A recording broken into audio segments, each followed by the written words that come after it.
आगे चलते हैं एक और एफएमसीजी कंज्यूमर कंपनी की तरफ से, जहां पर कुछ इंटरेस्टिंग एक्शन बनता हुआ दिख रहा है। और ये एक्शन बना है मैनेजमेंट की मीटिंग के बाद में एनालिस्ट के साथ। गोदरेज कंज्यूमर, ये है वो कंपनी जिसने मीटिंग की है। मैनेजमेंट ने कुछ इंटरेस्टिंग बातें बताई है।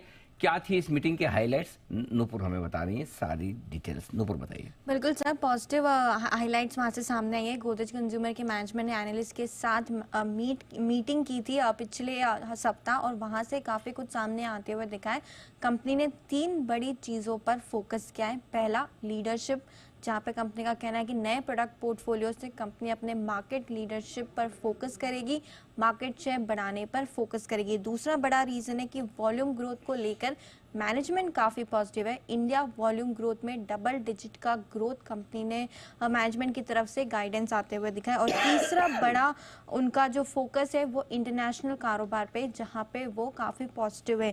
काफ़ी सारे प्रोडक्ट्स उनके, जैसे कि hair care, liquid gel, detergent categories में स्ट्रॉन्ग ग्रोथ जो है मैनेजमेंट की तरफ से क्लियरली इंडिकेशन आए कि यहाँ पे अच्छी ग्रोथ रहेगी, स्ट्रॉन्ग ग्रोथ रहेगी। और इन पर्टिकुलर प्रोडक्ट्स में जो मार्केट लीडरशिप है वो भी बरकरार रहने वाली है। इंडोनेशिया में जो हेयर केयर कैटेगरी है उसकी भी ग्रोथ काफ़ी स्ट्रॉन्ग रहने वाली है आने वाले क्वार्टर्स में। और जो नया अगले साल जो होगा FY25, उसकी ग्रोथ भी काफ़ी स्ट्रॉन्ग रहेगी।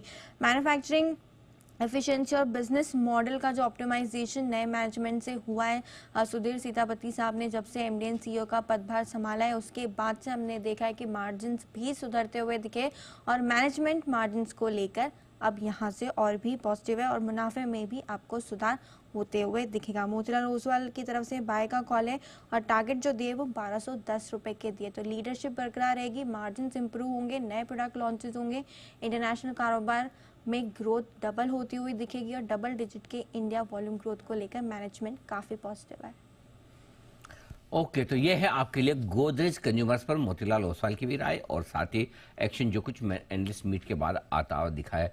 जैन साहब वैसे आमतौर पर कंजम्पशन स्टॉक्स पर फोकस कम करते हैं, लेकिन जैन साहब इस पर मैं आपसे राय लेना चाहता हूँ। गोदरेज कंज्यूमर्स नहीं, बिल्कुल कर रहा हूं। देखिए अनिल जी, मुझे संभाव ये पूरा सेक्टर, इनफैक्ट जैसे हम केमिकल्स की जब बात कर रहे थे तो वैसे ही आप देखिएगा ये जो एफएमसीजी वाले और कंजम्पशन वाले स्टॉक्स भी उतना परफॉर्म नहीं कर पा रहे क्योंकि रूरल डिमांड की वजह से। बट अब धीरे धीरे रुझान ठीक होने लगा है रूरल डिमांड में भी, और जिस तरीके से जो हमारे टॉप इंडिकेटर्स है इकोनॉमी के उन सबको देखते हैं तो ऑलराउंडेड ग्रोथ है कहीं ना कहीं इंडियन इकोनॉमी में। तो उसका भी सब कुछ फायदा जो है देखने को मिलेगा हर सेक्टर्स पे। तो Godrej consumer is certainly an out performer. आप देखिए एचयूएल, आज हमने जिक्र किया, कोलपाल की अगर बात करते हैं, इवन नेस्ले वो तो गजब का आउट परफॉर्मर है। मुझे नेस्ले में बहुत बड़ी तेजी लगती है, एचयूएल में बहुत अच्छा, मुझे एक कंसोलिडेशन के बाद रिस्क रिवॉर्ड रेशियो के हिसाब से बढ़िया लग रहा है। सो ओवरऑल ये सारे स्टॉक्स में डाबर, मैरिको, हमने भी एक जो डिटर्जेंट वाले स्टॉक्स है उनमें भी जिक्र किया था रिसेंटली एक स्टॉक का नाम।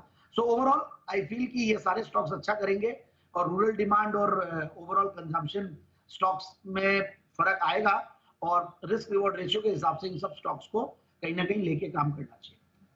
ओके, तो ये है आपके लिए राय इस वक्त आती हुई। सारे के सारे कंजम्पशन स्टॉक्स बड़े एक्शन में आते हुए दिख रहे हैं। आज के सेशन में लीवर खरीदारी करने की राय राकेश जी ने दी थी अभी थोड़ी देर पहले, और उसके अलावा सुबह भी मेरे ख्याल से कंजम्पशन स्टॉक्स में कुछ खरीदारी की राय मैकडोवेल में हमारे सेठी साहब की तरफ से। जुबिलेंट फूड आज पिक ऑफ द वीक के हिसाब से बंसल जी ने पसंद किया। तो फिर से इस पूरी स्पेस में धीमे धीमे खरीदारी करने का मौका आपके लिए बनता हुआ दिख रहा है, ये एकदम साफ नजर आ रहा है।